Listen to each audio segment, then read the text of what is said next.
में शुगर जो बीमारी है बहुत तेजी से बढ़ते चला जा रहा है। हर घर परिवार एक दो घर के बाद में शुगर है। तो शुगर का कारण क्या है सर शुगर होने का, और दूसरा चीज अपनी कैंगन वाटर में इसका निदान कैसे किया जा सकता है, बहुत आसान तरीके से बताएं। शुगर का कारण है, सबसे पहले तो अगर हमें शुगर हो रहा है तो हमें ये देखना पड़ेगा। शुगर एकदम नहीं होता है, शरीर इंडिकेशन देता है। पहले गैस फॉर्मेशन होता है जो है, उसके बाद ऊपर से डकार आना, नीचे से गैस पास होना, फिर उसमें से बदबू आना। जब भी इस प्रकार से हमारा जो भी हम जब पाद निकलता है, गैस निकलती है और इसमें अगर बदबू आती है, तो ये समझ जाइए कि शुगर जो भी हम स्टार्च युक्त भोजन कर रहे हैं, चाहे वो चावल हो चाहे वो रोटी हो, वो शुगर जो है वो डाइजेस्ट नहीं हो रही, पच नहीं रही है। तो तुरंत इंसान को एक्शन लेना चाहिए कि अगर पेट में गैस हो रही है, उसमें से बदबू आ रही है, इसका मतलब जो है हम जो है डायबिटीज के करीब है। अब दूसरी बात, जो भी लोग डेयरी प्रोडक्ट्स लेते हैं, दूध है, दही है ना, मिल्क प्रोडक्ट्स लेते हैं, वो इमीडिएट बंद करें अगर शुगर है तो। उसके बाद जो गेहूं की रोटी है जिसमें भी ग्लूटीन होता है, वो 21 दिन तक शरीर से नहीं निकलती। मतलब कल अगर आप लेटरिन जाते हैं तो आप 21 दिन पुरानी रोटी उसमें से निकलती है। हमें लगता है कि हम रोज के रोज निष्कासित कर रहे हैं मल को, लेकिन उस मल में जो है रोटी वही निकलती है जो 21 दिन पुरानी होती है। तो सबसे पहले अगर डायबिटीज हो जाए तो जो है रोटी को बंद करें, गेहूं की रोटी को बंद करें। गेहूं क्योंकि उसमें ग्लूटीन में बॉन्ड होते हैं, है ना, जो वो बॉन्ड टूटते नहीं है। चावल में बॉन्ड टूटे हुए होते हैं, तो चावल हम खाएंगे तो ज़्यादा बेटर है। लेकिन रोटी जो है, रोटी को अवॉइड करना पड़ेगा, डेयरी प्रोडक्ट्स को अवॉइड करना पड़ेगा। और अब जैसे आप लोग, हम छत्तीसगढ़ में यहाँ पर तो मिलेट्स भी मिलते हैं, कोदो मिलता है, कोदो बहुत अच्छा है, वो चावल से भी अच्छा है, तो कोदो को खाया जा सकता है। जिस भी चीज़ में फाइबर हो, शुगर की प्रवृत्ति होती है, वो फाइबर की ओर जाती है। अब कैंगन वाटर में इसका हम निदान कैसे करेंगे, तो पोटेशियम एक ऐसी चीज़ है जो शुगर को ब्लड से हटाकर सेल में पहुंचा देती है।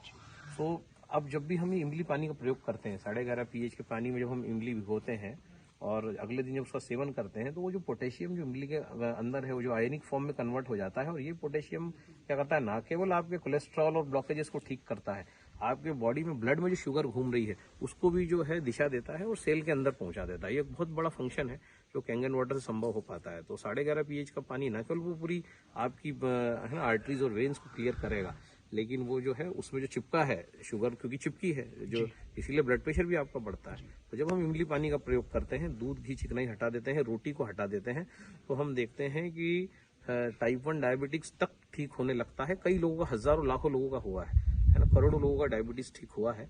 और उसमें सबसे अहम पार्ट अदा करता है टमाटर, भिंडी और कद्दू, पीला कद्दू जिसको अंग्रेजी में पम्पकिन बोलते हैं।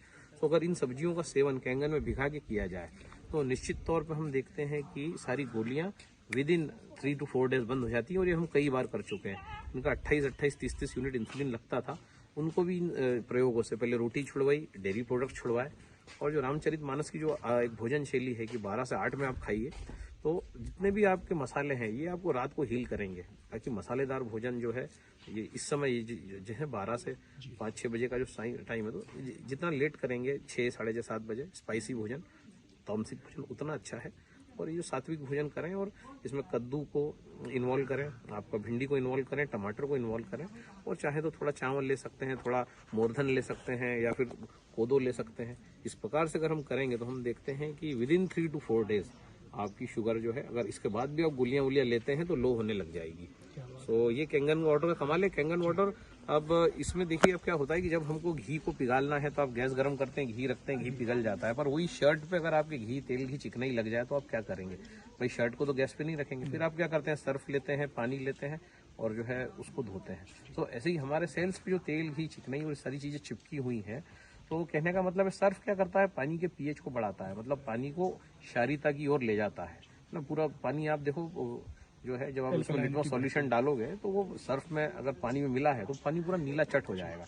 उसके बाद पानी का वोल्टेज भी माइनस में चला जाता है जब भी आप कोई डिटर्जेंट का यूज करते हैं। तो कैंगन पानी जो है माइनस में है, हम देखते हैं -300-400 जो है मिली वोल्ट्स का इसमें करंट है। नेगेटिव पानी है, इसके अंदर हाइड्रोजन है और इसके अंदर जो है ये क्षारीय भी है, इसमें से कार्बन डाइऑक्साइड निकाल दी गई है, इसके कारण ये क्षारीय है। इसको किसी केमिकल से या सोडियम बाइकार्बोनेट से क्षारीय नहीं बनाया गया है। कार्बन डाइऑक्साइड जो है इलेक्ट्रोलिसिस की प्रक्रिया के दौरान ये जापानी मशीन निकाल देती है। जैसे मैंने हमेशा बोला कि ये जापान का आयुर्वेद है। तो इतना सुपर फैंटास्टिक तरीके से इस मशीन की डिजाइन की गई है कि जो चीजें हमारे शरीर को चाहिए वही हमारे ग्लास में आएगी। अब ये जो पानी की जो क्षारीयता है, ये जो है जैसे आपके कपड़े पे से मैल निकल रहा है, वैसे सेल के दरवाजे पे से भी वो मैल निकलने लग जाता है। और हाइड्रोजन निर्माण का तत्व है, सबसे छोटा एलिमेंट है। हाइड्रोजन को आज तक विध्वंस पता नहीं है।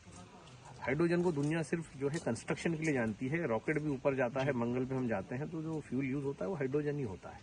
तो हाइड्रोजन जो है वो विध्वंस नहीं करता, वो निर्माण करता है। तो हाइड्रोजन निर्माण का तत्व है। तो वो जो सेल्यूलर डैमेज है उनका पुनर्निर्माण, उन कोशिकाओं के दरवाजों का रिपेयर होने के बाद कचरे को हटाना, फ्री रेडिकल्स को बाथरूम में कन्वर्ट करके निकालना और उन सेल्स की मरम्मत करना, है ना, सृजन करने का काम हाइड्रोजन का है। तो कैंगन वाटर में हाइड्रोजन भरपूर मात्रा में है। तो जो हाइड्रोजन रिपेयर करेगा, इसकी जो क्षारीयता है वो उसके चिकनाहट को हटाएगी। और जो है छोटा पानी है, तो जब हमें कद्दू, भिंडी, टमाटर इस टाइप की चीज़ों को इसमें खाते हैं तो इसके अंदर जो पोषक तत्व है वो सारे शरीर तक पहुंच जाते हैं। तो इस कारण से पानी जो है शुगर की चिकित्सा, चाहे वो टाइप 1 हो या टाइप 2 हो, अगर हम प्रॉपर डाइट जैसे मैंने बताया फॉलो करें तो बहुत आसान है। तो अभी जैसे आपने देखे शुगर बहुत तेजी से बढ़ रहा है, जितना तेजी शुगर बढ़ रहा है उतना ही आसान इसका समाधान है। सर से हमको ये जानने को मिला। तो सर आपको बहुत बहुत धन्यवाद, थैंक यू।